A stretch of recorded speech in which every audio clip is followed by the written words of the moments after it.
চালের তৈরি চাপটি পিঠা, মানে অনেকটা চিতই পিঠার মতো টেস্ট, তবে এটাকে দোসা বলে।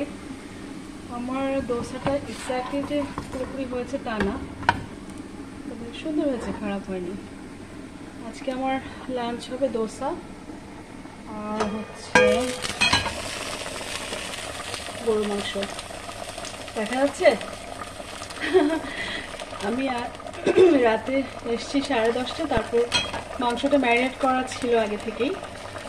ম্যারিনেট করা ছিল কাবাব মশলা, তারপর হায়দ্রাবাদি বিরিয়ানি মশলা, বাকি গরম মশলা অ্যাড করে এটা অলমোস্ট ভুনা গরু মাংস আলু দিয়ে করে ফেললাম। আর হচ্ছে দোসা, এটাকে দোসাই বলে, মশলা দোসা। এই হচ্ছে আমার আজকের ডিনার।